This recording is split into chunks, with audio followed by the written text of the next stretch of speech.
Nag-grocery nga kami ngayong araw pero hindi muna sa SM Hypermarket at tinry namin dito mamili sa SNR. Ano-ano kaya yung mga nabili namin dito? Hey guys, it's Mrs. Castro back again with another mini vlog!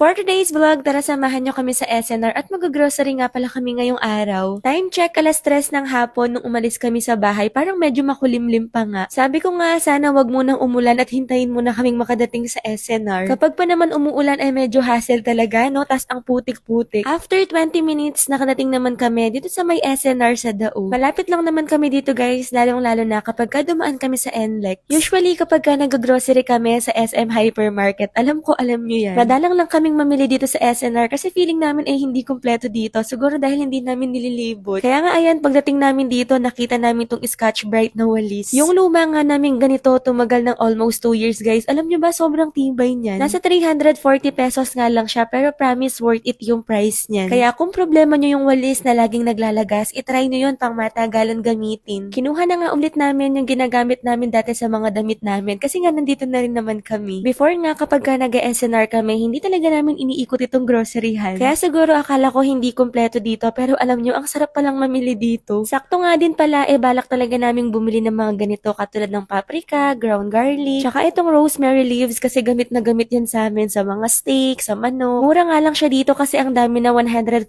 pesos lang. At hello nga po pala sa mga nakakilala sa akin sa SNR. Kumuha na nga rin pala kami ng Century Tuna dyan. Last time nga nung grocery vlog natin nabanggit ko sa inyo na hindi na kami nagchichirya. Pero this time hindi namin napigilan, kumuha lang kami ng tag-isa namin. Eto pa namang asawa ko, napaka-health conscious niyan. Tignan nyo, chinecheck niya pa yung nutrition facts. Hindi nga din kami nagsa-soft drinks ngayon. Ewan ko bakit kumuha ko nitong Coke. Siguro nakyutan ako dun sa size niya. At alam nyo ba, sarap na sarap ako sa dried mushroom. Kaya nung makakita ko dito, kumuha ko ng isang pack. Diyos ko, hindi ko nga nakita yung presyo niyan. 450 pala siya. Kaya nung nasa counter na nagulat ako sa price niya. Kala ko tag 150 lang.